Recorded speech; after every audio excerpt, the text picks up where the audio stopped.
meeting. So all rise.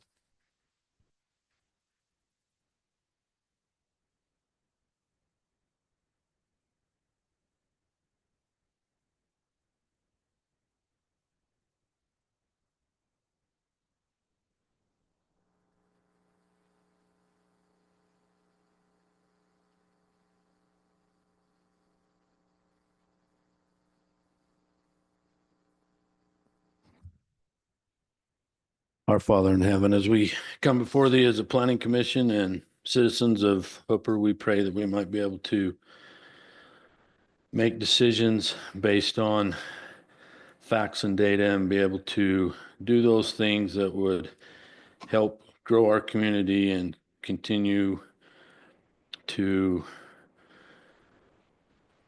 bless the lives of the citizens in this community. And these things we ask in the name of thy Son, Jesus Christ. Amen. Thank you, Commissioner Prince. Thank you, Commissioner Severing, for doing that for us. As far as items of consent go, we'll first review has everybody had a chance to review the minutes dated January 9th, 2025? And is there any amendments or things that you didn't? Sorry. Go ahead. Couple things.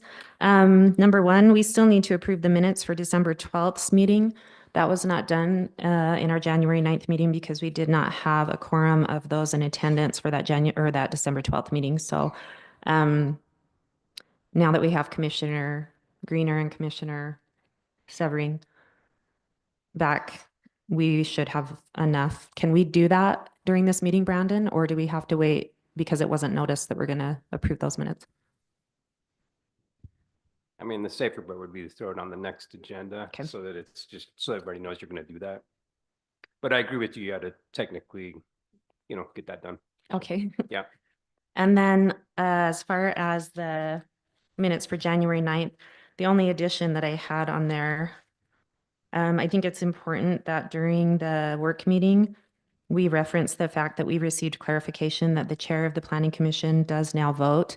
That's kind of a big deal because we haven't been doing that in the past. And so I think that needs to show in the record. That was my only addition.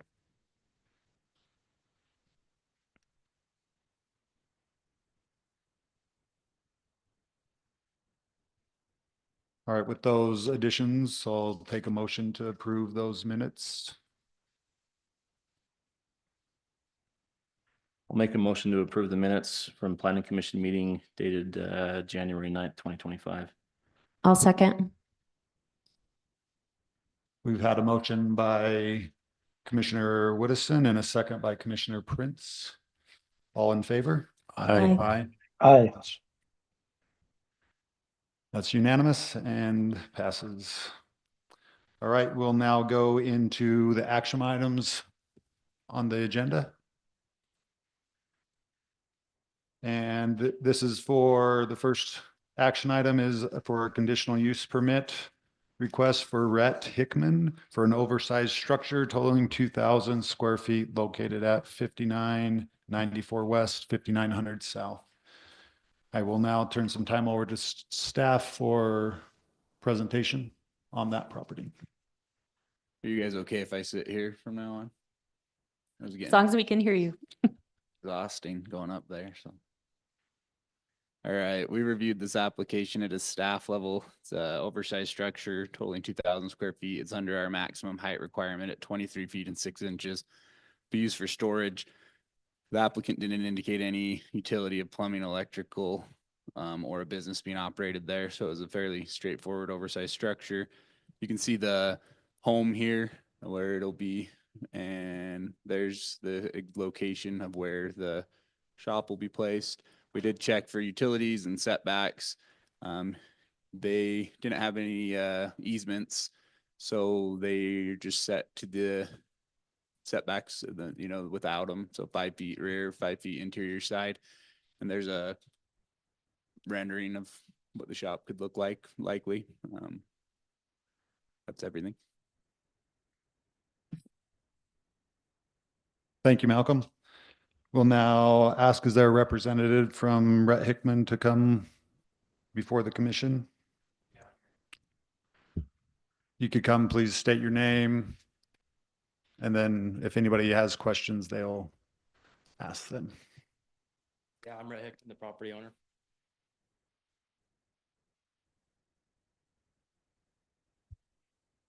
Sure, you only want to do 2,000 feet. Yeah. Yep, What's your main use gonna be for it? just storage, boats. So you indicated you weren't going to put in any electrical or plumbing at this point. Are you stubbing in for that at all, or? Okay, just so you know, when you get to that point, you'll need to come into the city and get the correct permits for that.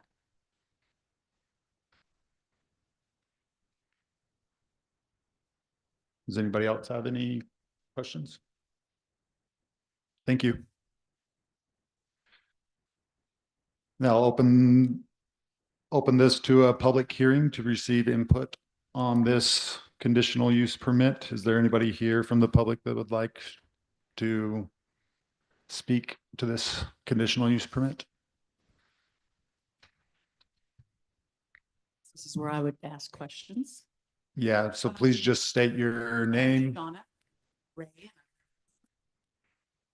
But my question on something like this, you said that you're not gonna put power in. How are you gonna open up those doors and stuff? That's strong? And I mean, my only thing is if you're using it for storage and you're not putting power into it now, like, are you gonna like make it? So technically, what you need to do is direct your questions to the commission. And that's. what And I then did. if they've, well, no, you can talk, just we can't Oh, hear what okay. he's saying. So Oh, direct your okay. questions this way. And then when the applicant comes back up later, they can ask those to the applicant. Okay, sorry, my question was just asking him how if, like, if it's gonna be used for storage, it's got two doors, and there's no power, how are they gonna be able to use that with no power? That's my question. Yes. Thank you. Do you want to come respond to that? Thank you. Now, is there any other public comments? We'll close the public comment section. Now bring this back to commission for discussion and a motion. I thought everything looked good. Are you wanting a motion right now? Or- Yeah, I'll entertain a motion. I'll motion that we approve the conditional use permit request for Rhett Hickman for an oversized structure totaling 2,000 square feet located at 5994 West, 5900 South. I'll second. We have a motion to approve the permit request for Rhett Hickman at 5994 West, 5900 South for an oversized structure of 2,000 square feet by Commissioner Prince. Do we have a second by Commissioner Wall? All in favor? Aye. Aye. Motion passes. On to our next item, we have a conditional use permit for Elena Winter for a daycare located at 6049 West, 4600 South. We'll now turn some time back over to staff for a presentation. I think we covered this one fairly well in our staff meeting or in your guys's earlier meeting, but work meeting, let's see. Oh, there we go. Here's just the application that you guys have in front of you, just so the public can see it. It's a conditional use permit for a home group daycare. I did qualify or verify with the applicant. There wouldn't be more than 12 at a time. That's in our code. So it'd just be in two different shifts. If you have any questions on that, you can ask the applicant. Let's see. Here's a site plan of just what the functionality of the daycare would be and a few of those things. We did talk in our work meeting. I think we've made the applicant aware as well that the main home will need to be a part of it, which she's been good to comply with and work with. And so that's everything from the staff level in terms of getting this one in front of you guys. Let me see if, yeah, that's all. So. Thank you, Malcolm. Is there a representative from the applicant that would come forward at this time? You guys like my art. I actually submitted a better, like, one that I made with my computer after this, but this is a little embarrassing, but yes.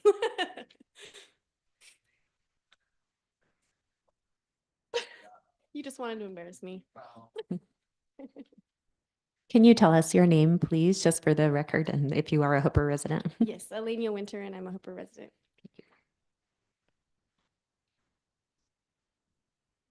So, a question.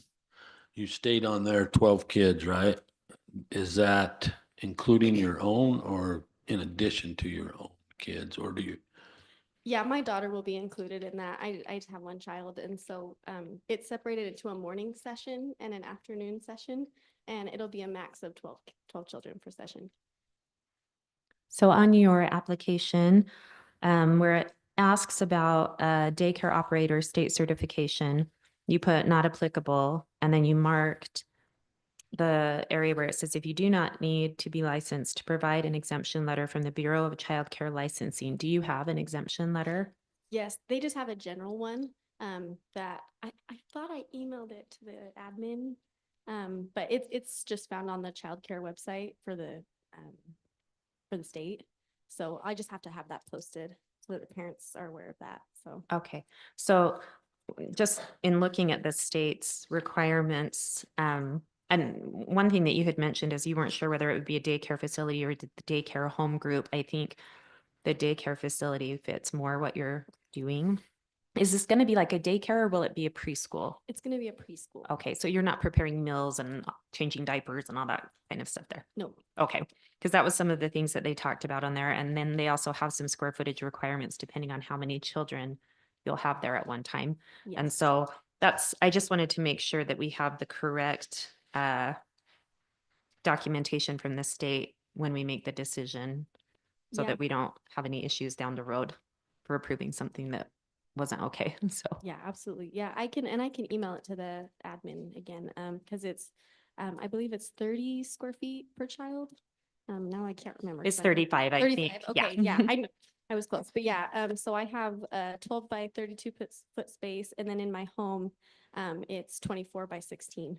So, yeah, we'll be complying with those requirements, and then the other, like you said, the other requirements were no preparing of food, so we'll just have like pre-prepared snacks, like maybe a microwave so we can heat things up, but and then there'd be no changing of diapers. So if a child has an accident, if they'll have a set of clothes, we'll change them. If not, we'll just call the parents. So, and then it's under 4 hours as well. So the morning session is 2.5 hours and the afternoon is 3.5 hours. So they're under that limit for unlicensed daycare. Great. Hopefully I answered everything. And what about parking and drop off?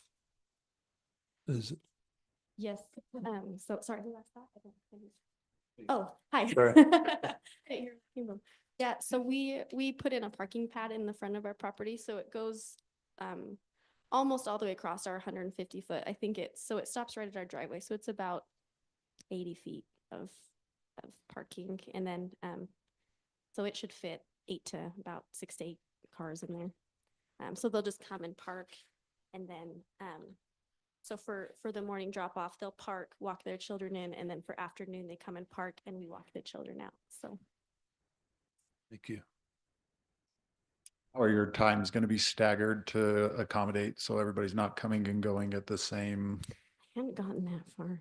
Okay. 'Cause I was thinking about that. Well, because I set in our hours a 15-minute window for pickup, kind of with that in mind, but I might, when I get things going, I might set some staggered times so that, but there shouldn't be more than like 6 to 8 cars at a time. If I do end up maxing out and having 12 students in a class, then I could probably do two time slots. So it's actually a great suggestion.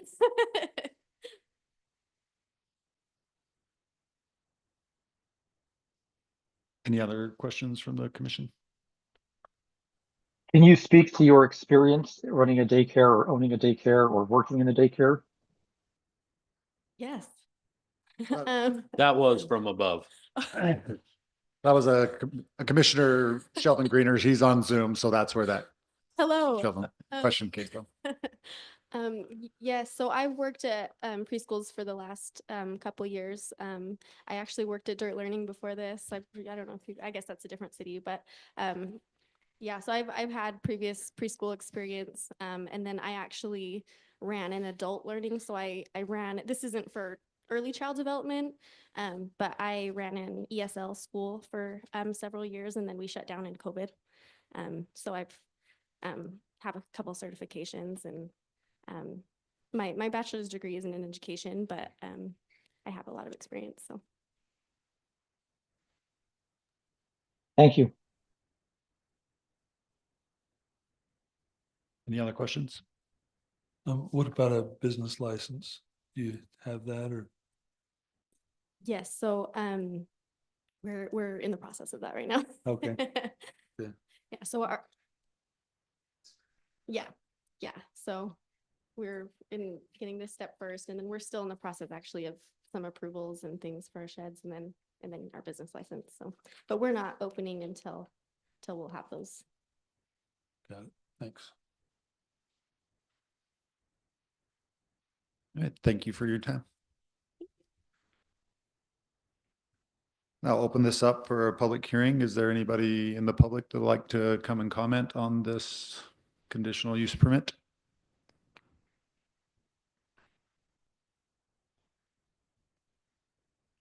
All right, looks like there's no public comment, so we'll now bring this back. We'll close the public comment section, and we'll bring it back to the commission for discussion.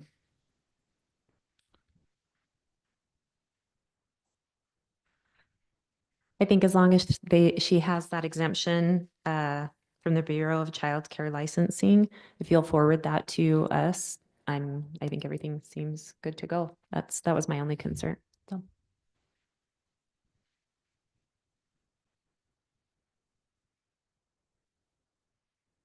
Any other discussion? Now entertain a motion for the conditional use permit for Eliana Winter for a daycare located at 6449 West, 4600 South. I'll motion that we approve the conditional use permit request for Elania Winter for a daycare located at 6049 West, 4600 South, with the condition that she forward her exemption letter from the Bureau of Child Care Licensing to the city.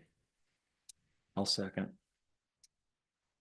We have a motion from Commissioner Prince and a second from Commissioner Widdowson.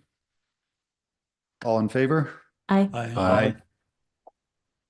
Motion passes. Next item on the agenda is a conditional use permit request for Tyler Larkin located at 6990 West, 5100 South. And this request is to add a bathroom and office space within the existing oversized structure there. Turn this some time over to staff for presentation. Not a lot from the staff other than the items on this slide. You should have the full CUP listed in your packet. The entire reason for coming is it had a agricultural only condition placed on it. So when he went to add a bathroom, Nate wanted him to come in and review his CUP or change it. So that's why we recommended he come here for a conditional use permit review. A couple things just in a little bit of diligence from the staff. Inspections were done by Nate in November 2024, and the final, or when you did do it, like I think I mentioned in your work meeting, it was fully inspected and had engineered drawings and met engineering. So there wasn't any ag exemption on the addition. That's, on the building. I think you can see here on this next slide. There you go. This was existing. Is that correct, Tyler?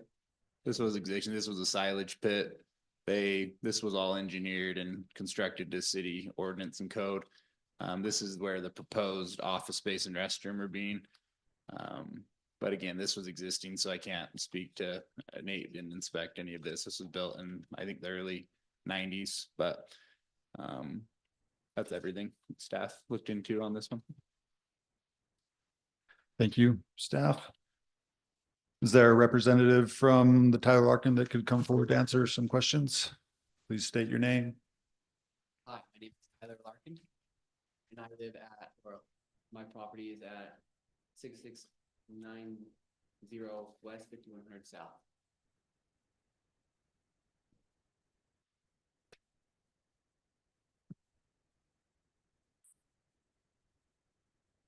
So I guess in the work meeting, we had discussion on, I guess, existing, I guess, why was this change not presented the first time you came in to apply for the conditional use permit?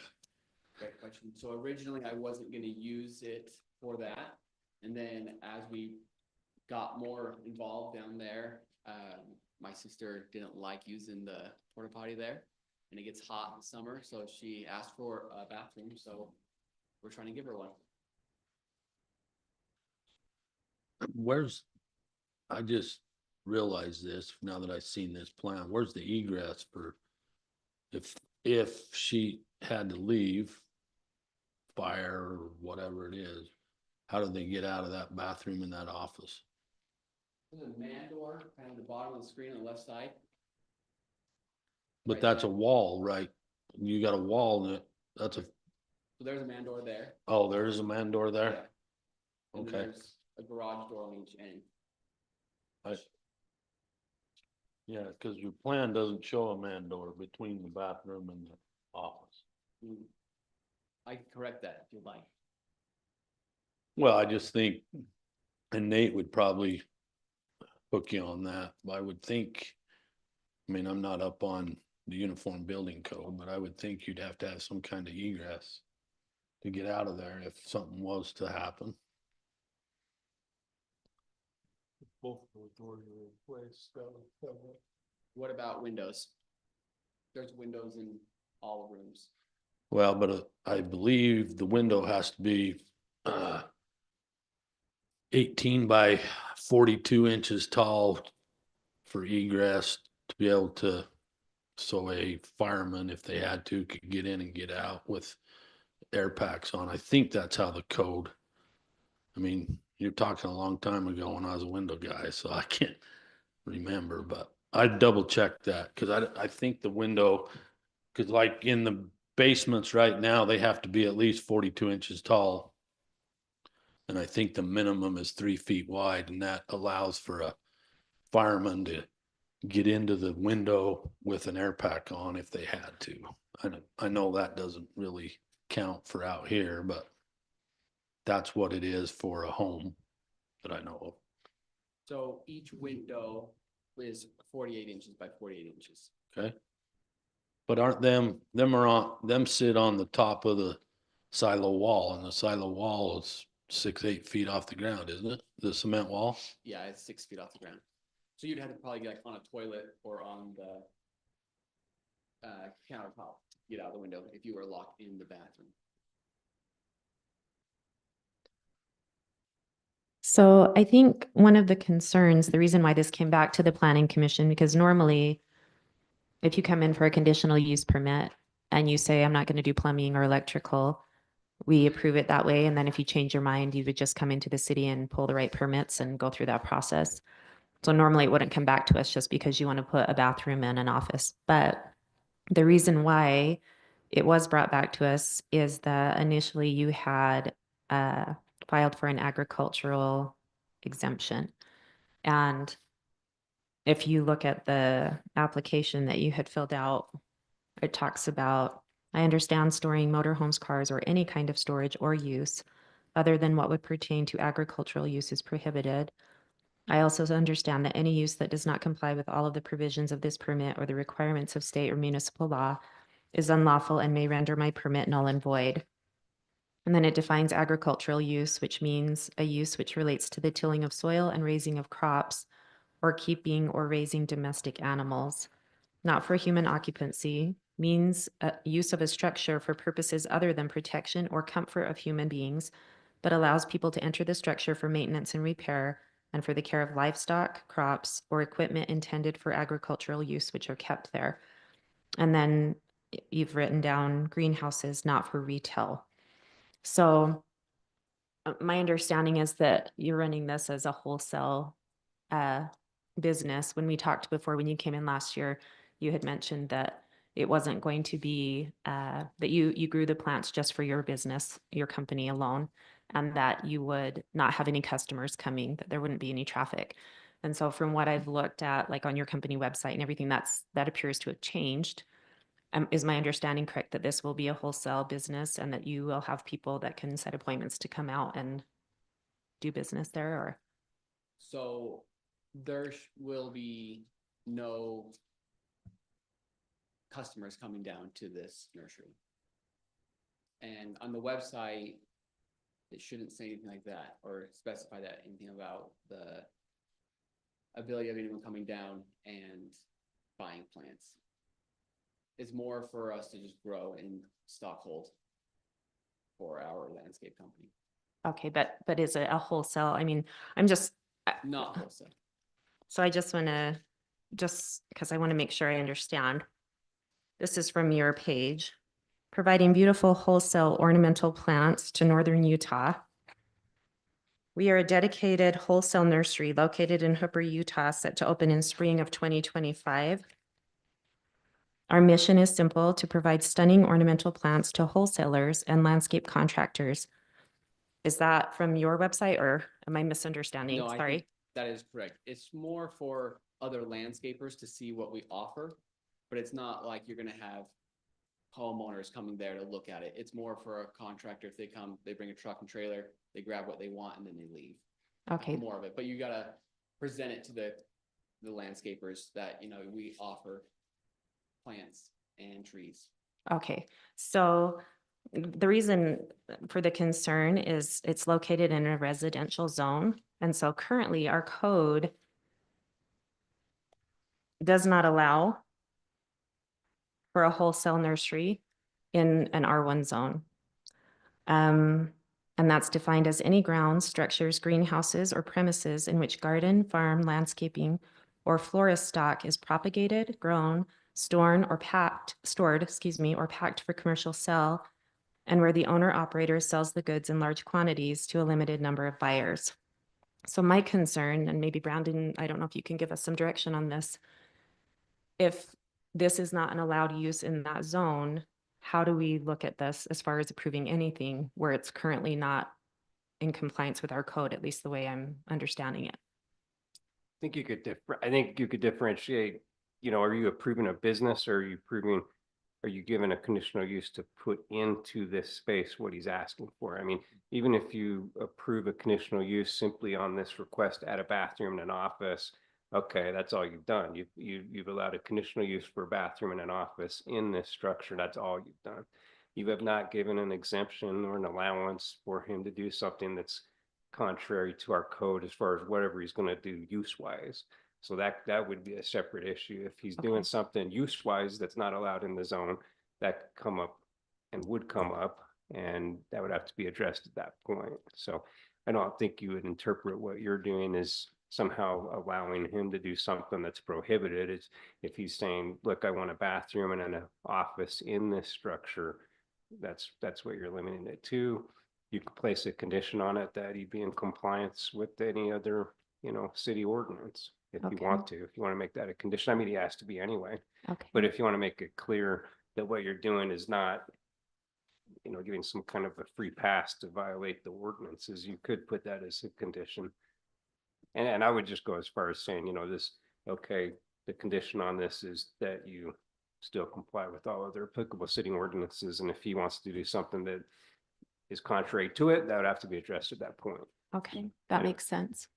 Thank you. Any other question for Mr. Hickman? Thank you.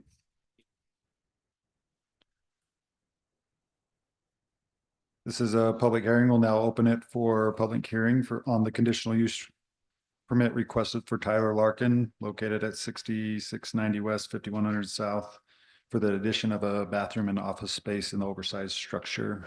Is there any public comment? Please just state your name and if you're a Hooper resident. Resident. My name's Weston Flynn. I actually live on the same road as Tyler does. I'm a little concerned about, he's hooking into power, he's hooking into water, he's hooking into sewer. My wife and I have been for 2 years trying to get a building permit, and we have to pay improvement costs of upwards to $80,000 just to build on our property. He's doing all the same things. Why doesn't he have to improve his? He's got an open ditch. Why isn't he paying for improvements like I am? You know, we're 6th-generation farmers. We've been here 150 years. I farm the land just like my parents do, and it's frustrating to see someone be given all these privileges who's been here 5 minutes, but I've been having to jump through hoops for 2 years. I've had surveyors. I've actually worked with several surveyors, several engineers, and we just can't get through the city process. And now we're finally getting to the point where hopefully we can meet next time. But my frustration is, it's kind of like Manda, is it really being used for agricultural use? Because a lot of us are seeing tons of shipping containers in the back. Are they full of fertilizer? What if those catch on fire? You know, he's storing things on the property that aren't being tilled, aren't being used, they're being stored there, right? I don't know what's in there. You know, and I don't know if he lives here, because we don't see him around, and it feels like it's a commercial business. You look at the greenhouses and see how nice they are. It's like, those aren't just for landscapers to come see. Those are bricks inside. You're making this a place where wholesale can happen, you know, and this is conjecture, but I'm just really confused by, he's doing all the same things I'm doing, but as a homeowner, if you start making all these improvements to your property, just as like a new homeowner does, when does that line cross to where they have to pay improvements like I do? Because by the time I get to build, I'll have to spend $110,000. Did he have to spend that? No, he bought a property and now he gets to do all of the things that I get to do, but I'm someone who lives on it. I'm the one who has heritage here. You know, I'm the one who farms out here every summer, you know, and if you start to lose people like us, Hooper won't exist. And you'll have wholesalers coming down the street making big changes. And I see an office space, I see a bathroom, I'm seeing people are coming in and buying things at wholesale price. That's what I see. And so it doesn't reflect nicely. And I haven't seen letters. I had to send out letters. I sent them last July to all my neighbors about the things we were doing. And it sounds like he didn't approve those kind of things at the beginning. He's like making changes last minute and he's trying to get it through. And so where is the line between him having to make improvements and me making improvements when we're doing the same thing? Except for I'm dividing a property and he already owns one, but we're doing the same things. Hooking into power, hooking into water, hooking into sewer. We're paying all the impact fees. And how is he watering his plants? Does he have water shares? Is he using culinary? Is he going to water all those plants with culinary water, which is for residential properties? There's so many things that I've thought about. I'm just like, how is this happening? Like, we're sitting here for 2 years frustrated. Why is it that he's being given all these approvals when we can barely get through the process? So those are just some of my thoughts. I went over the 3 minutes, but hey, I appreciate, I like having new neighbors. Tyler could be here. He could work with us, but don't mislead us. We've been here 150 years. The original Fowler's Cabin is on our property. You know, we want to be part of the community and I want to stay here with my kids. And if it costs us $110,000, why can't it cost that for him? Why is it being expensive for me? Thank you. Any other public comment? Reagan, and I kind of have the same issue that I've had at my house, kind of like what guy's going through. And I live up close to Freedom Elementary, and I built a swimming pool. I spent $125,000 in swim pool and new fence and everything. And 2 years later, they came out and said that my pool, or it wasn't finished, I guess, like the permit wasn't finished. So they came and did my permit and everything was fine with my permit. But the guy that lives next door to me, and it took him 2 times. I was like, these guys, it took them 2 years to find out, to tell me that my permit needs to be. Sorry, finished. is this public comment directed toward this conditional use permit? Probably somewhere. Okay. Anyway, I'm just saying, you know what, I think that it's a fair thing to say, you know what, maybe find out exactly what's going on and if all that stuff and let it go if it is good, or maybe make them do other things and have then, you know, like the conditional use. I just don't feel like it should just be. Thank you. Is there any other public comment? We'll now close the public comment. Actually, can I ask a question back to Tyler? Yep. What roadblocks are you having? And why is it taking you 2 years to get all those permits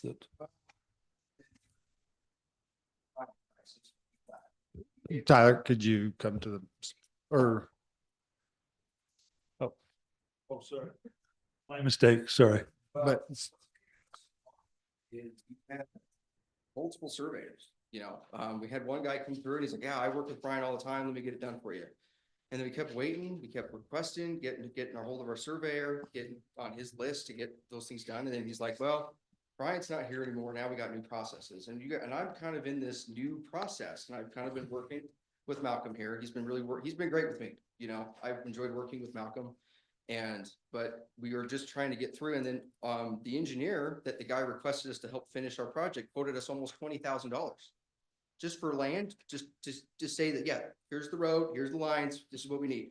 And I was like, and the reason he charged us 20,000 was because he didn't want to work with Hooper City. And he was like, I'm having a hard time with this. And he's done it before. And so then we had to go find another surveyor. And then that took a process and we had to get on his list. And then we had to get to his engineer. And then by the time we got everything wrapped up, I had documents printed, everything looked good.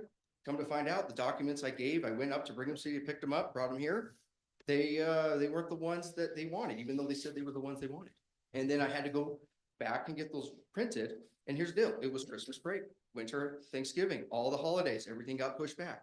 It's just one delay after another. We were here last week or last month. There was another storm, just like today. It seems like God doesn't want us to have a planning commission, right? And so I'm trying to be fair. I understand that there's things that need to be done, and I'm appreciative that we've got it down to one meeting where I don't have to go back to city and come back.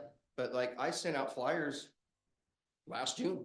I have sent my will serve letters 3 different times to 3 different people. I've sat on this table a year ago to talk about what needs to happen. And I've also sent my fence letter 4 times. So, yeah, so there's a lot of dropping the ball and there's been a lot of transition from when we were meeting with Brian. And his way of doing things was very different than Taylor's and JUB and the contractors you guys have hired. And we've just dealt with that frustration of trying to just get through. And so hopefully we'll pass this next week, but it just keeps getting pushed on and on. And so.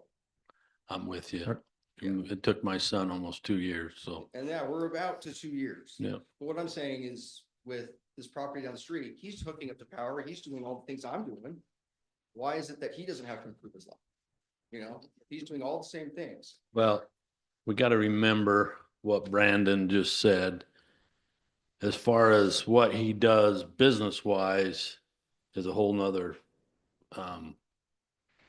meeting. This meeting here is just if we're going to allow him to put a bathroom and an office in an existing building. But why would you need a building and an office if you're I selling plants? I mean, know. that's the problem I have. That's why I'm here. I get it. Why is there an office there? We don't have an office on our farm. It's called a living room table and we just write stuff out and we go. That's what it is. So we don't even need an office. Why is there that transaction happening? Why is there a bathroom? If they're just dropping by looking at plants and leaving, why are they leaving? And how's he watering his crops? How's he doing those things? He can build 4 structures and I can barely build 1. So. Something to think about, that's all it is. Thank you. Something to think about, saying if we're gonna have all these people make all these improvements who are new to the area, and you're expecting us to do the same things, but jump through more hoops, what's the deal with that? Thank you. And it's not just me, Thank you. this is the value people on the street I talk to. I get it. Questions? You can talk about it. I'll close. Is there any other public comment? We'll now bring it back to the commission for discussion. I got a question for Tyler, if he wants to come back to you own the house, you bought the house and the land from Gordon, so why can't you use the home for the restroom facilities in the office that's on the existing ground? So on the home, I currently have some employees that. So that's where your H2 workers are living, right? That is correct. Okay. And my sister doesn't prefer going into their space. Okay. Fair enough. Do I answer your questions? Does anyone want to know?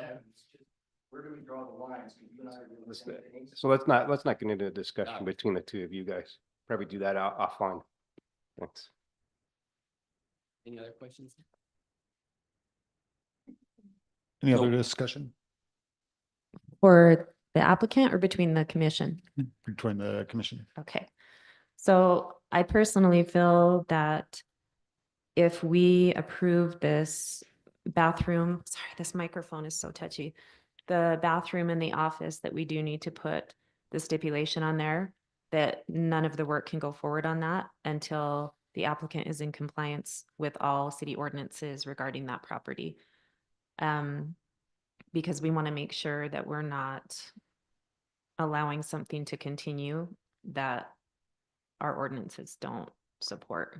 And so that would be my recommendation.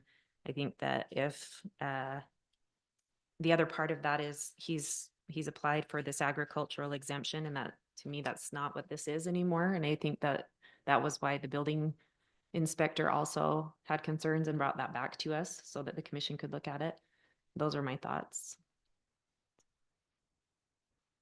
So I have another question. If I want to rezone that shop to my personal house, because that's what it is, then can I do that? I'm not sure, or if anyone can pull up the form that says that when I did the addition was agriculture. I'm so I'm confused. What was the question? You saying this is your personal house? Did I misunderstand? Sorry. No, I apologize. So on the building, it's part of the house. It's not part of the greenhouses. And when I did the extension, You're talking specific just about the property piece, the Right. building sits up with the property of the house, not the greenhouse portion of the Yeah, I think ag exemption. I think So- it went right behind the side. Gordon had it right behind the silo. so my question is, I don't remember filing, and maybe I did, but the agriculture for that addition. Because when I did that, I still got permits and engineering and did everything with the city. But when you're doing an agriculture, like a greenhouse or something else, you don't necessarily need all those approvals. So I'm just curious if it sounds like that form was under agriculture. And do we need to change it, or are we saying we can't change it now that it's been that way? So Or are, say it's part of the home, Tyler Larkin's house. so the greenhouses, those are on a separate portion from what this building is. Is that what you're saying? That is correct. I think Okay. it's a separate- So then maybe the agricultural exemption wouldn't come into play with this, but the zoning of what is allowed in Hooper as far as in a residential zone, being able to run a wholesale operation, that's something that would need to be brought into compliance. And so my thoughts are, before we approve anything, you need to be in compliance with that business, With the ag business. with the business, the wholesale business that you are running, right? Am I misunderstanding that? I believe that, Tyler, you got a conditional use permit with the understanding that it was gonna be used for ag purposes on a non-ag piece, and so they said ag purposes only, and so to use that building in conjunction with your agricultural business, that's kind of how they structured the permit. That's how I've read into it. So I think that's kind of how they helped you be able to run your ag business and then know that, hey, we're gonna take our agricultural products up to the shed, even though it's not on our ag piece. So I think that's what they did then. And so that's why you're able to operate the way that you have been in out of that building. That's my understanding. So would everyone feel more comfortable then if it wasn't that way? Wasn't it what way? Sorry, can you be An more specific? agriculture instead of just a homeowner? The problem is it's a business, it's a wholesale nursery. It fits that definition in our code. And in a residential area, we don't allow, that's not allowed in our code. So that's what the problem is. That's the issue that I'm seeing. And I mean, the only thing we could do, my understanding is you could either, I don't know if that's even something you could ask for a variance on, or if that's something that would require an ordinance change in order to accommodate that particular use. Well, I don't know, I don't know about that, and I don't know that you even need to get into that part at this moment, like, right, what's in front of you is just conditional use permit to be able to add an office and a bathroom. So if you're gonna grant that conditional use permit, my theory was, okay, well, put the condition on it that this is not an allowance to violate any of our ordinances. You gotta still be in compliance. I don't know that you need to put a limit, I don't know how that functions as far as making sure he's in compliance versus not before he builds. I don't know how that works on the staff side. But I think from your approval side, you could definitely say, okay, if we're gonna do this conditional use to add those pieces, we're gonna add the condition or just reaffirm the position that the city is not waiving any of our ordinances related to use Okay. on the property. Just make sure you're in compliance with the use that's allowed in that, parcel. And then if he's not, then, it would get flagged and it would be, you'd have to stop work. So. Okay. Anyway. Any other questions? Yeah, I have a question. Do you feel like you're in compliance with the permit that you got when you received it? Do you feel like you're in compliance? I think so. I know like you guys see a luxury greenhouse down there, but it's still the same thing. When you go buy your hay, you're driving a truck and trailer and they load you with hay. And there's gonna be the same thing where you see you might see a company truck or a truck that says Larkin, or it might say landscaping on the side, and they're gonna get loaded up with some trees and some shrubs. The only difference is, and when we bill, we gotta bill other people. There's, 14, 15 other landscapers we sell to. And you bill them, you need an office, you file it, you gotta keep it for 7 years for tax purposes, you gotta store it somewhere. So that's just kind of why we wanna do the office and just keep it there. Don't take it to my sister's house or my house, just keep it there. So when the building inspector come down and spoke with you or inspected, did he indicate that you were or were not in compliance? For what part? For Why when we was built he, it? why was he there? When we did the addition? No, in order for you to fill out this new oversized structure conditional use permit, why was he there? Do you know? Did he verbalize anything to you? Is that Nate? Yes. Nate didn't say anything to me. He just came down and he approved the engineering plans on it, and then I'm getting approval to see if we can even build anything else inside that. So you mentioned that, sometimes you'll have, I believe you said like 18-wheelers or something pull up so that they can load up this product and take it out. I think that's part of the reason there's a concern of why this is in a residential area, because I would assume that could be concerning to people that live in that area to have these big trucks coming in and out and taking away the product. And so I think that's part of the reason, like I say, that this particular thing is not approved in a residential area. How often do you have those trucks coming in and out of there? It could be up to once a week, but they're usually not 10-wheelers. They're more like a pickup truck and trailer. We do have 10-wheelers drop off all the material when they come from Oregon. Let me think here.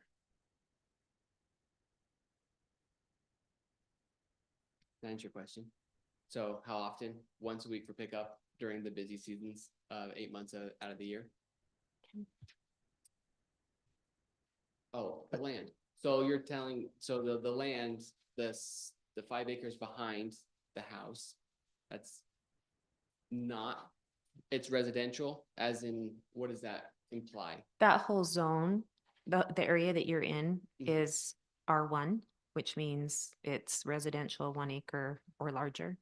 We don't have an agricultural zone in Hooper. We have what's called an agricultural protection overlay, but that's a little bit different. That's a protection people can file for to go over their land so that farmers are kind of protected from neighbors complaining about the noise and the smells and different things like that. But we don't have an actual agricultural zone in use in Hooper.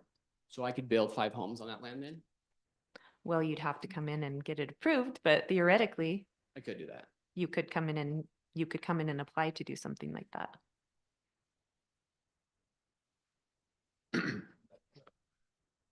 Lynette would have your hide. Pardon? I said Lynette would have your hide if you tried to do that. So I think an important point of discussion here is, like Tyler mentioned, is he's selling shrubs, flowers, wholesale to people, how's that different than the farmer that sells his hay and they come and pick it up at the same point? Like, I don't think we can get caught up in the weeds of saying, what are we gonna allow him to do, but then we turn and let the farmer, because he's selling produce, do the essentially pretty much the exact same thing all throughout Hooper.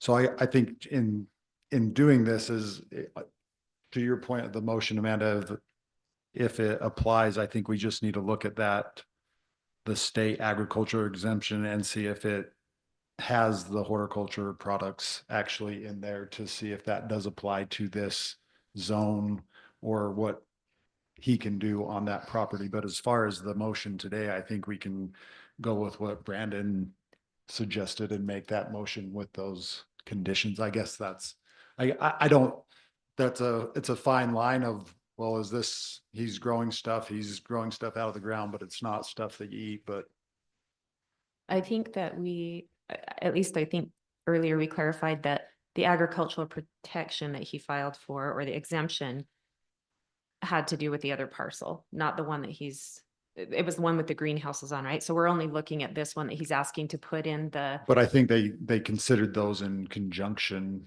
Did they? my, Those two pieces of parcels in conjunction with that? from or- what Tyler was explaining, I think that was only granted on the parcel that had the greenhouses on it. So now we're looking at the parcel that has the home and this other building. And the problem is that he's wanting to use this, he is using this as a wholesale business, and that's not currently allowed in that zone with Hooper City's codes. So I agree. I think what Brandon said is good, that, if we go ahead and we approve this, it's with the contingency that he's in compliance with any ordinances pertaining to that parcel. I think that covers us making sure that he's complying with the law. Yeah, I think that covers you. And then it's really the other piece that you're talking about is really a code enforcement issue. So if we have to send a code enforcement official out there to check on his property and make sure he's in compliance, let's let that person make that decision and not delve into that area. But I think if you make your condition clear that you're not waiving any kind of requirement, there'll be no ambiguity if the code enforcement goes there and gets confused that, wow, this conditional use permit somehow allows them to do it. Just make it clear you're not waiving any ordinance when you're doing that. Code enforcement can go over there, check it out. If he's not in compliance, he's not in compliance. So I have to stop. If he is, he can do it. Okay. So. Any other discussion from staff? I'll entertain a motion for the conditional use permit for request for Tyler Larkin, located at 6690 West, 5100 South, to add an additional bathroom and office space to the oversized structure. I'll make a motion that we approve the conditional use permit request for Tyler Larkin, located at 6690 West, 5100 South, to add a bathroom and office space within the oversized structure, with the condition that he is in compliance with all city and state ordinances that would pertain to that parcel. I'll second.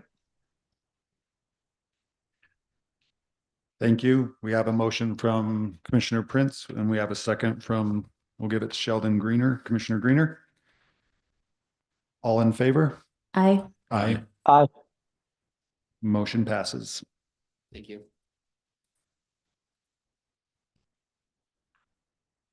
Next item on the agenda would be a discussion and motion on the HL Parker Legacy subdivision developer agreement extension request, located at approximately 5900 South and 5900 West. We'll turn some time over to staff for any presentation or information they have for us.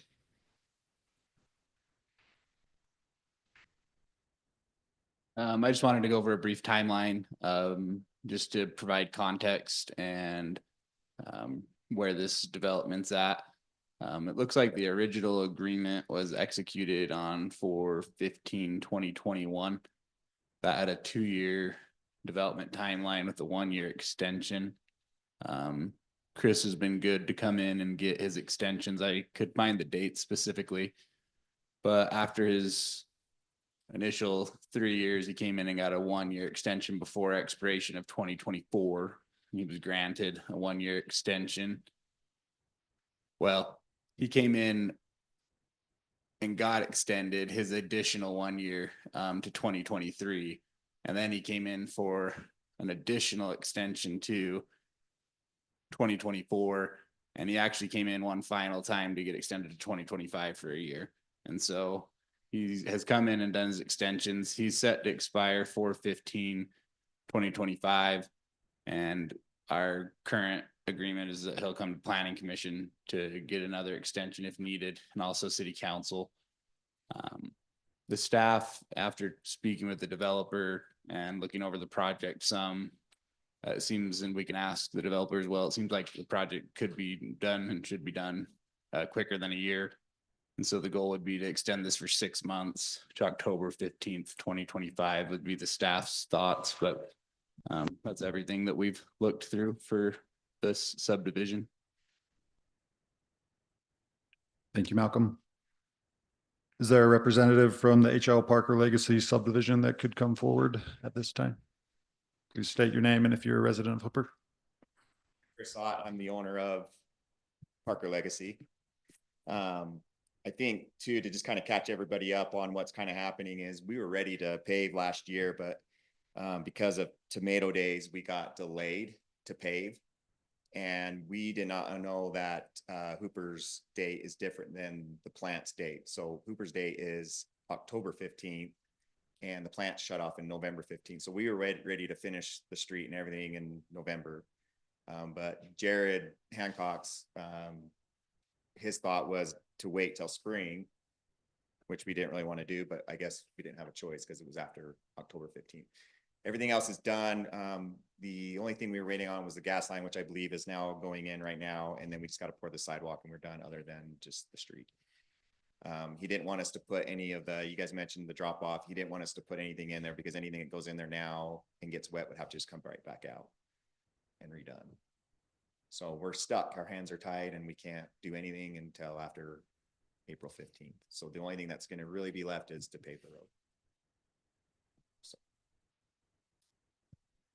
Do you feel like a 6-month extension past that through October will give you enough time to do that? Plenty. We want to pave it as soon as weather bearing, you know, if it's really rainy April, then we might push off a little bit, but as soon as we can get in there and do it, we'll do it. We're ready. I mean, we had the machine up there to do it, but so the one thing we did get done was all the patches, but he allowed that, but he wouldn't allow us to actually just pave the road. Well, I should mention one other thing, which maybe Malcolm can kind of fill in a little bit on this. He also mentioned about moving the crown of the road. And so he was thinking that's why he wanted to wait till the spring, because we have extended the road quite a bit for the curve. In my opinion, I would leave the crown where it's now so people aren't doing this, you know, as they're trying to go down that road. But I think at this point we were told just to pave our section. And then if you guys redo your road, that's a separate deal. But that was the mindset, is why do things twice. But Yeah, I think, you know, years ago when they put those roads in, they did it a little bit different. And so now the newer developments at 6300 is another example of that, where it just kind of. Well, and they kind of have a little more slope because it was ditches back then, but now that we've curved and got it, I mean, it can still, the curve will handle it, but until you actually did the whole curb and gutter, I don't see why you'd want to change the crown on that. Any other questions from the commission? That is the only thing, right, that you're waiting on, is just paving that road. Yeah, because well, I'm still current on my agreement now till April 15th. So we're still moving forward. We've got, like I said, the gas lines going in. They were out there a couple weeks ago mapping it out. And as soon as that's done, then we can put our sidewalk in. Once that's in, it's done. You know, we still have to wait to get inspections or the final sign off or whatever until the road's in. But we're actually in the process of escrowing 100% for the rest of the items anyways, just so we can move forward with house permits and stuff like that. But that's another situation. Thank you. Thanks. We'll now open this up to a public hearing on the conditional use or I guess there's no public hearing. Sorry, my mistake on that. I'll now bring this back for discussion among the Planning Commission.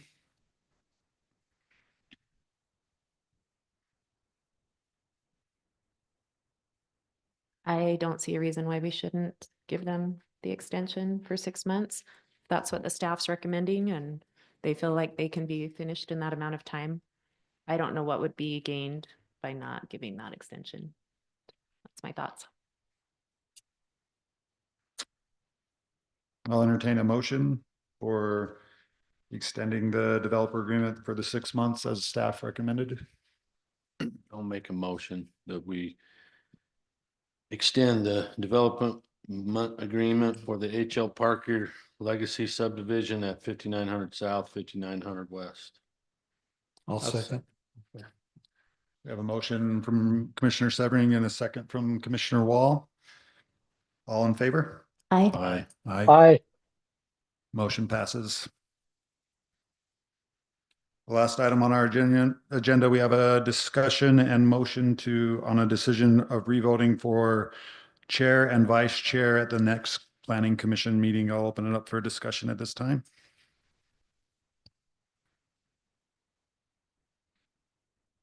The thoughts behind this was simply that the structure of the planning commission changed. We went from a 5-member to a 7-member commission. And the thought was that the new members have a vote and have a say. When we voted earlier in the year, it was known that we were going to move to a 7-member, but we voted anyway. So I think it would be best if we revoted and just gave everybody a vote and everybody a say. Not that it has to be one person over another. And in my opinion, it just gives everybody a vote. I disagree. The vote was taken, from what I read, the first meeting of the year for the new planning commission is when the vote takes place for a chair and a vice chair. That's what happened. And to redo it, to me, you'll have the opportunity, the new members will have the opportunity when they do it again at the beginning, the first meeting of next year. The alternating terms, you're always going to have somebody coming in. So you're going to change it every time a new member comes in because they haven't voted. So my thoughts, just a couple of things to clarify. Our code does specify that we will vote for a chair and a vice chair every year. It does not specifically say it will be the first meeting. That line is in the policies and procedures that we have been discussing, that we barely started looking at in December, but have not decided on as a commission. I agree with Bryce in the regard that, if we are supposed to function together as a commission, it's only fair that everybody has a say. Blake and Sheldon have served faithfully for a good amount of time. I think they have some valuable insights. I think that they deserve to be considered as chair and vice chair. I guess my concern is, why wouldn't we want to let them have a voice? Why wouldn't we want to involve them in that decision? We knew that was happening in January, and I think we tried to express our concerns with that. We were giving some information that wasn't necessarily how things were supposed to go or how they did go.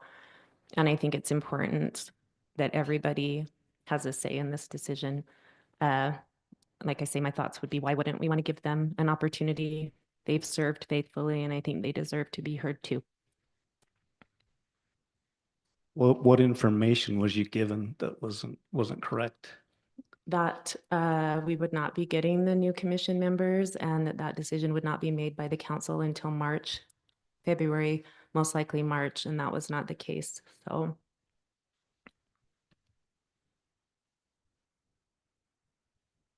And again, it wasn't that we got new planning commission members. It's that we got additional in addition to the 5. Now we're at 7.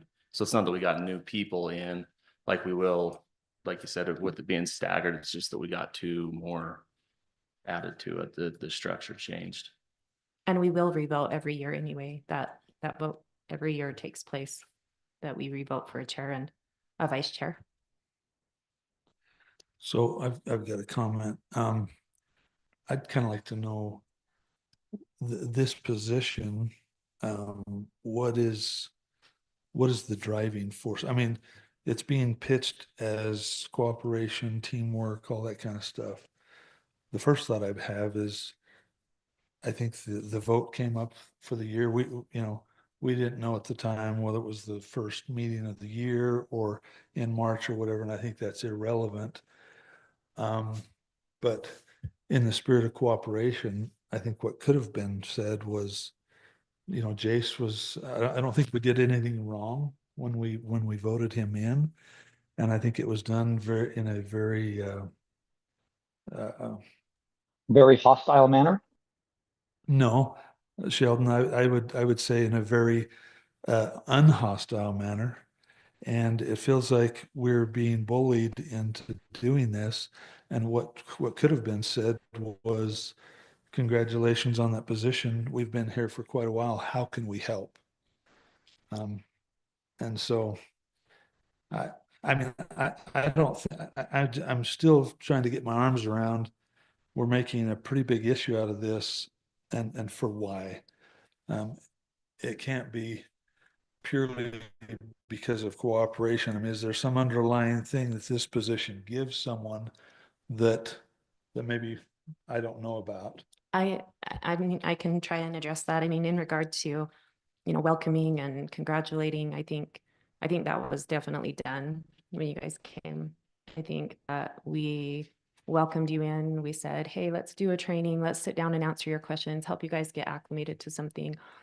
I would agree that there was definitely some hostility for sure in that meeting, and anybody that questions that could go back and watch it. And I think that we expressed respectfully a desire to let these additional planning commissioners participate in that vote, which should have happened in our February meeting. And there was definitely some strong feelings that they did not want that to be done. That would be my biggest question. Why? Why would it have been so wrong to have waited for those people to participate? I think if you were in their shoes, you probably would have appreciated that. As far as what the chair's responsibilities are, they go far deeper than just running these meetings. Sure. So the new legislation that was passed that just became effective this year, we now have a technical review committee that the chair of the planning commission is a member of. To me, it only makes sense that whoever serves in that capacity should have some experience under their belt, that they're familiar with our ordinances, they're familiar with Title 10, they're familiar with the general plan, they're familiar with all of those things that are going to go into making those decisions. If you were running a business and you were putting together who was going to be leading the body running that business, you would want somebody in there that understood the things that go into making those decisions. And I think if we're looking at what's in the best interest of Hooper, we need to have people in those positions that have some experience. I have absolutely nothing against any of the new people serving in those positions, but I think if we're doing what's in the best interest of the city, get a little bit of experience under your belt. And then maybe when we revote in January, if you're interested in being in one of those positions, I think everybody would feel a little bit more comfortable with that type of a situation. Like I say, it's a lot more than just leading this meeting. So those are my thoughts. As far as, maybe city staff can speak to this, but as far as what is the planning commission chair portion of that technical review committee responsible for? And what decisions are they making at that meeting that would require them to have this experience? It seems like the main portion is you guys need to be notified of every review that's taken place, because when you guys get a full completed application that's been reviewed and brought to you, it'll have to be within 20 days. And so I think the review cycles are a big piece, whether you wanted to come to any review to clarify anything, or when I think we've been sending you them as they come best we can, that we've done this review, this is where it was out of compliance. So I would think that would be the main piece, is that when you saw items that like, oh, that's interesting that was out of compliance and they resolved it like this, just making sure that when it did come to the body that they were fully ready to vote on it and within 20 days to approve or deny it. That seems like the largest piece that comes to mind off the top of my head. Does it say the planning commission chair or designee? I mean, does he have, what if he's out of town, out of the country for a month? I don't recall. We could pull it up. It does say that in Then there. go It to the says vice the chair. planning commission chair or their designee. I Does guess say what that. I'm getting at is if he doesn't feel comfortable going to a technical review, then ask one of us to go to it, you know what I mean? Sounds like it's an option. But why wouldn't we just put somebody in that position who does feel comfortable and understands how the process works and the ordinances and the things that need to be done to be in compliance? To me, that just makes more sense than to put somebody in that position that's going to have to ask somebody else to attend because they don't feel comfortable going. So back to your point, Malcolm, how I review that is their responsibility is to gather information, make sure according to their understanding of city ordinances and everything, and then bring that information back to the council or the commission, the commission to help them understand, hey, this is what was presented in the technical review committee. As far as I understood it, it checked all the boxes. It didn't meet any exceptions or things like that, and bring that information for the staff to be able to make, or the commission to be able to make decisions to the best of their knowledge. Yeah, that seems like it'll be the largest part of the TRC involvement. Beyond maybe some time commitment additionally would probably be a consideration of, you know, coming to some potentially if needed and things like that. Thank There you. will be a little bit of expertise, like as we've ironed this process out, we'll need to, you know, we've written some new ordinance and now we've had some applications come through and there'll be some discussion with the planning commission about, you know, this was the letter of the law, but this is now the reality of this application. How do you want to handle this moving forward? We're gonna have to adapt a little bit, but that'd be the other piece that comes to mind. That would be mostly them bringing that information and back to the commission, would it not? I'm not sure if you guys are all with that, but yeah, it seems like it. I would think, just my point of view would be that there would be some kind of staff input anyway, right? From these initial meetings before it gets to this body. I like similar to what you do already. I would think there would be staff review. Yeah. Anyway, so. On the draft of the policies and procedures that we were given the first meeting we come in, that stated that it should take place, the voting for the chairman and vice chair should take place in the first meeting. Who put those together? Those were Malcolm and I worked on that together, and those were taken from different cities, what they do in their planning commission bylaws or policies and procedures. That was barely introduced in December. I believe, I don't think Commissioner Greener was there for it because he came a little bit late to that meeting. So I think it was Blake and Bryce. We sat down and we went over that. And the idea was, you know, we would try to look at it, see, those were suggestions that were brought in, but it's very much still in the works. All of us need to look at that and decide how we want that to look for Hooper, because everything in there was taken from other cities and what they're doing, because we don't have anything in place like that. And we really should. It will help alleviate a lot of these issues. So if we disagree that it shouldn't happen on the first, when the draft said it did, I would assume people agreed with that when it was put into draft. We could go back to and look at the minutes of a review that meeting to see what was said there. But if it's not going to be the first, what's it going to be? What do you suggest that would it happen? Just whenever we decide somebody don't have enough experience, so we can't have them there? I don't know how do you get experience if you're not here?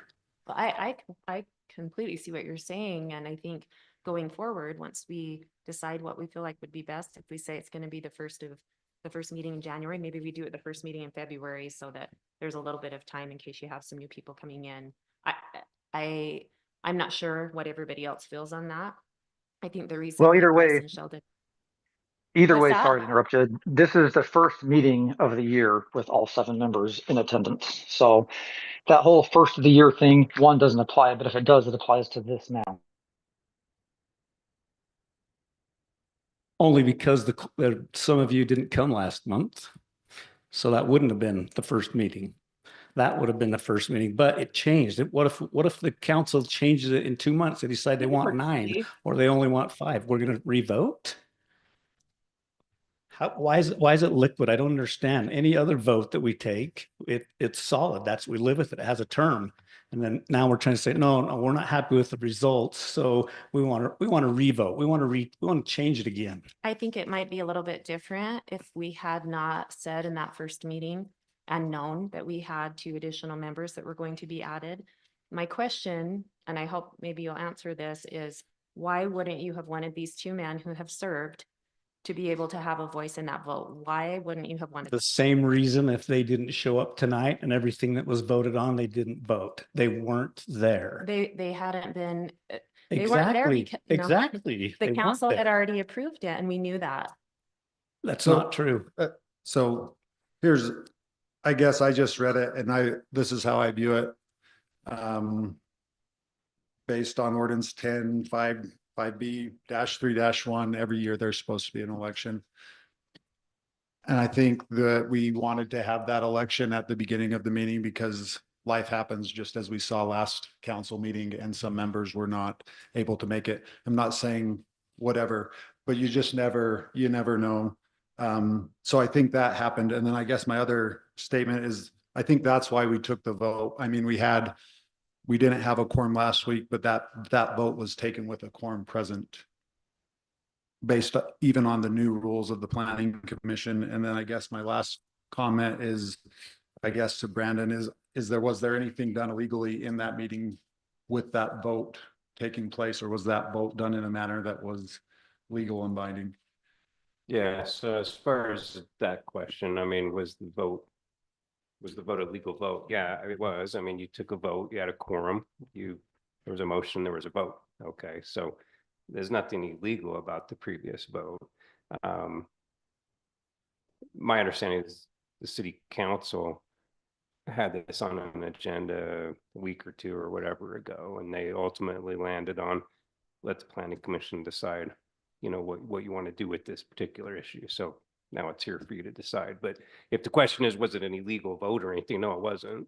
It was a legal vote. You had a quorum, you made a vote.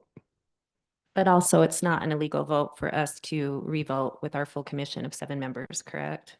It's not, because ultimately the city council had this issue before them and they said, let the planning commission make the decision on what they want to do. So you do have to consider, I mean, there are factors to consider. I mean, I think it's a well taken point that, you know, you don't want to just constantly be shifting in and out of new chair, you know, position and it, you know, what's the limit on that? And does this set some kind of a precedent, you know, doing this? I mean, there are things to consider, but ultimately, is it illegal? No. The council wanted you guys to make that decision. Yeah, and so I guess we're making a big fuss about who's chair, and I frankly don't really care.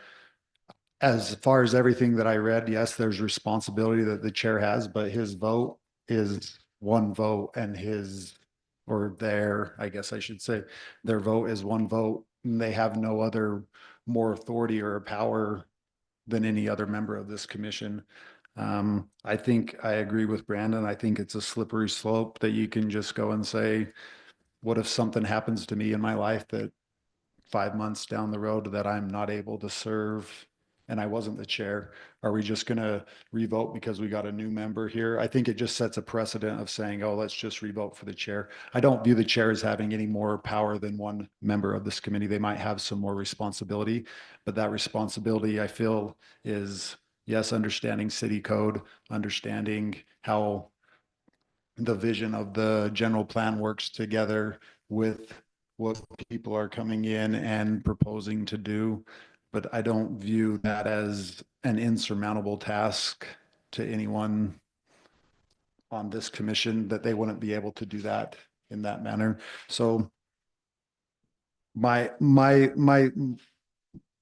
guess my point lies in, we took a vote. There was 5 members that had the quorum, that had a quorum present, even with the additional members. We took that vote because we didn't know when those members were going to be present. And it so happened that the February meeting, we didn't have a quorum present. So you can't say that that wasn't like a valid concern. And then I think my main point is just the precedent that it sets of, well, this comes across as perceived as we don't like who was voted in, so we're going to revote. I'm not saying that's the reason, but that could be the perception that is perceived here. And so those are my thoughts on it. I would hope that you didn't feel that it has to do with not liking you personally, because that's not at all what it is. I hope I communicated clearly that I do think that it's important to have somebody in that position that has some experience and understanding. And I think as far as setting a precedent, we just changed to a 7-member commission, and that's something that's new. And I think that, like, out of respect for the 2 members that we knew were coming, we should have held that off. And we could say the same thing as far as, well, maybe we didn't like them, or we were not happy with who they were going to vote for as chair or something. I mean, we could speculate a lot of things, but I feel like the right thing to do would be to vote and have all 7 members have a say. And the outcome could be exactly what it was before. But the difference is we have 7 members of the commission, 2 who didn't get to have a say in that vote. And we knew that they were being added. We knew that in January we did. And so We didn't know who those commission members We sure were. didn't. well, we didn't know who they were at the time. We knew they were supposed to be seasoned members. If you go back and listen to the city council meeting, that's what the decision was made for. That's why it was increased to 7 members. So Seasoned members doesn't mean that it was going to be, I mean, that's like you're saying that you knew exactly who was going to be on the board at any time. The city council could have chose other it people. could have only been 3, because that was all the applications that they had.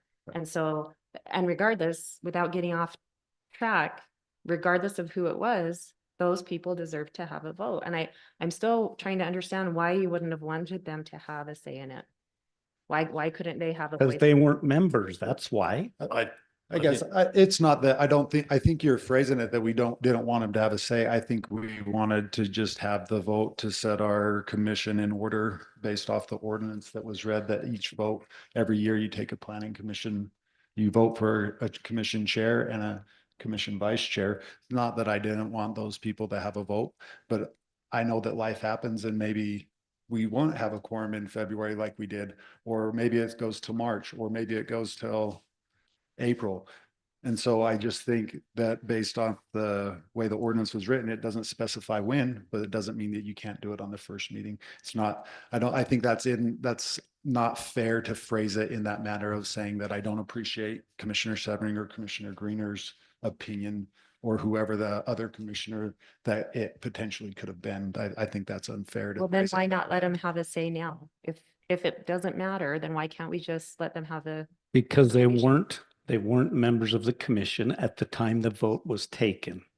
It seems to me, for some reason, there's this huge division within the city, and everything is being changed. And you say everybody says they want that. Well, I don't know if you talk to everybody. People that I've talked to don't want that. So you're not talking to everybody. You said everybody wants us, the 7 to vote. I don't know where you get everybody. You can read it back. That's what you said. I don't remember saying, 'cause I Okay, don't know who it. that's how I apologize if took it. That's how I took it. That's what I heard. But they weren't here. They all the members that were eligible to vote voted. Why does everything need to be changed because somebody's unhappy with the outcome? What we need is more public opinion, and maybe we need the media here to say, why are we changing the rules again in midstream? It's happened. Maybe the media needs to see this. Maybe the rest of the Hooper City needs to see this and say, what is going on here? Why do we keep wanting to change the rules in the middle of the stream? The rules was set. We followed the rule. Everybody that was eligible to vote voted.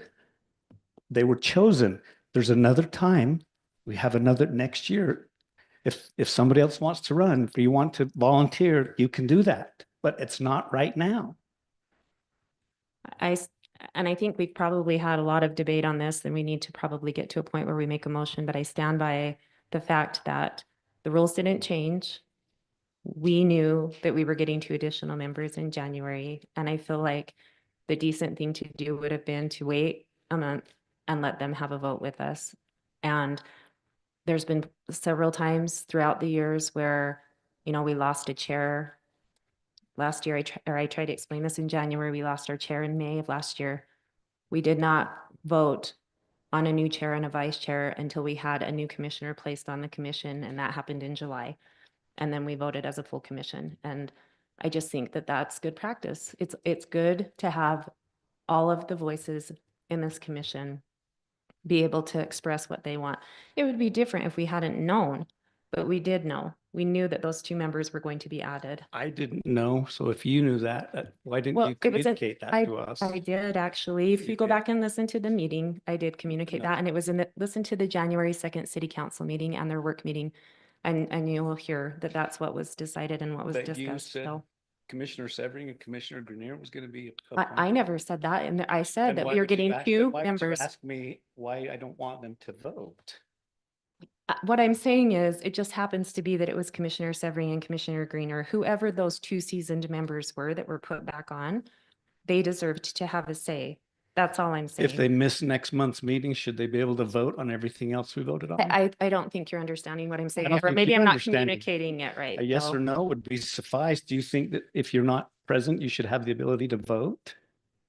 I feel like the respectful thing to do would have been to waited until we had all our full commission, which we knew was going to be appointed. So Everybody that was eligible to vote, voted. So my thought here is, we've got a lot of, the technical thing we've discussed, and I appreciate the fact that, you know, to give everybody the opportunity, but to me, this is being pitched as a, let's, you know, lock arms and sing Kumbaya and get along and have a good commission. But it's, and in that spirit, we would do that. But I want to rewind to how this even happened.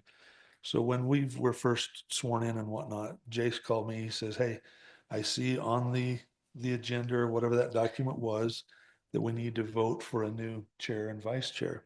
He says, "I'd like to do that. Would you nominate me?" I said, "Sure." So it really was done very much in innocence. There was no, I mean, it's not like I didn't appreciate, you know, I didn't want to oust you or anything like that. That was not the intent whatsoever. It was a simple request. Because having the little bit of experience that we have now, the last few months or whatever, you're very efficient and I'm sure you did a very good job at it. So my position is not against you in any way, but it's also in respect for one of the, you know, the commission member. He wanted to do it. He said, and the other thing he said, he says, "I have lots of time to put to this." So in my mind, it made sense. That's why I did what I did. And then back to the experience thing. This is not Upper Manhattan, New York City. This is rural Hooper. And do I believe that Jace has the wherewithal and the ability to do this right out of the gate? Maybe not as efficient as someone else that's been seasoned, but I think that he can and has come up to speed. But again, if he stays in, what I think our best thing to do would be to rally around him and say, "How can I help you?" But so that's just kind of where I said, it's not so much on the technicalities of it is, but the spirit of it, the way it seems like right now is that we're kind of, you know, we're gonna take our trucks and tractors out of the sandbox because we didn't get what we wanted. And I'm saying, no, let's get back in the sandbox and play together. So that's my thought. Sheldon, do you have any comments? I think everybody here has had time to.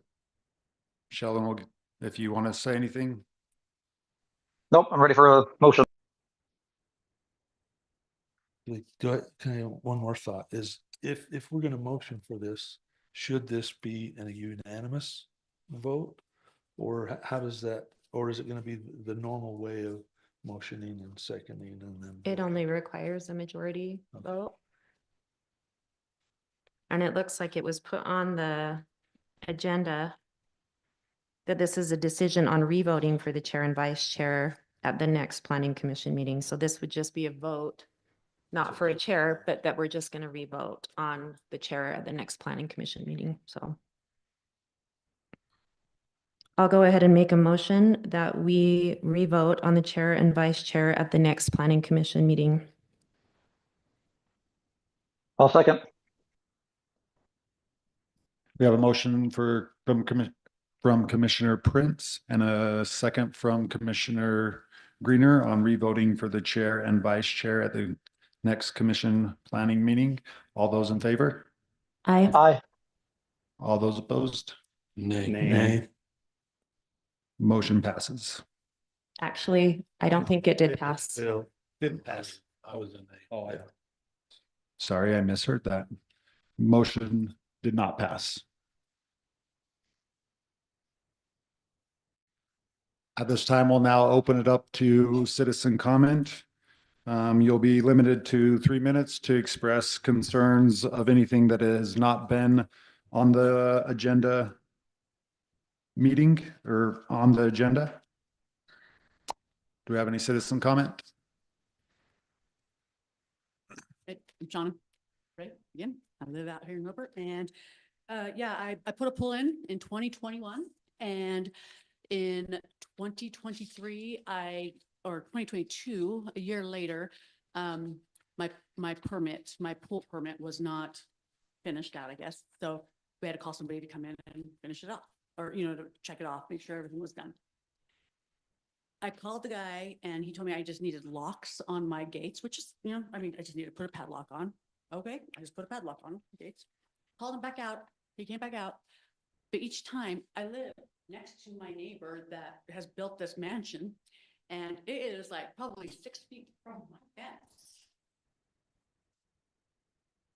There, it's next to, it's not like 6 inches, it's not feet.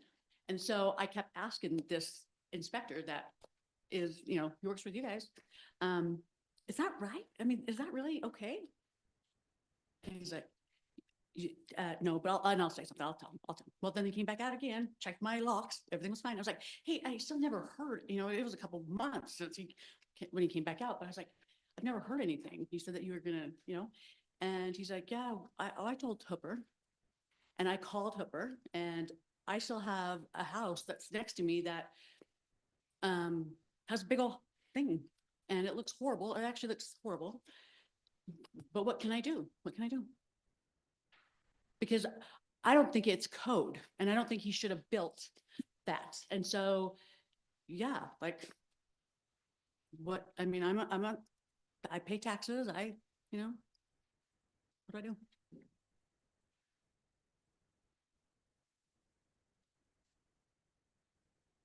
No, my house was built in 2007. No, the This one, house was built in 2007. They built this extension on probably the last, well, they started it when I started my pool in 2021. so And it one, actually, it's probably about, my pool is about 40 feet long. His structure that's right next to my house, it's is probably at least 20 feet or more. Remember, I'm driving. And yeah. so one thing to check would be the ordinance is the setback. What was there a setback and was that appropriate? It's in this, it's right in the city. Well, I limits, think right next to the it's probably more of an issue for the office staff. Yeah. If there's an Yeah. issue of concern, they can maybe arrange to have someone go look at it, so. If you have a minute right after the meeting and you'd like to come up, I can just get it all set for you right now to get it inspected and looked at. Yeah, that's probably the best. I only say it not to dismiss what you're saying, just this body doesn't really have the function of being able to do anything about that, so. Do we have any other public comment?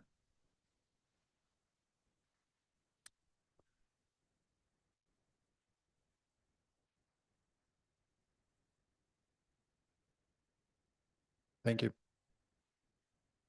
If there's no other public comment, I will entertain a motion to adjourn. I'll make a motion that we adjourn the planning commission meeting for March 13th. Well, second. We have a motion from Commissioner Severing and a second from Commissioner Widdowson to adjourn the planning commission area of March 13th, 2025. All in favor? Aye. Aye. Aye. Aye.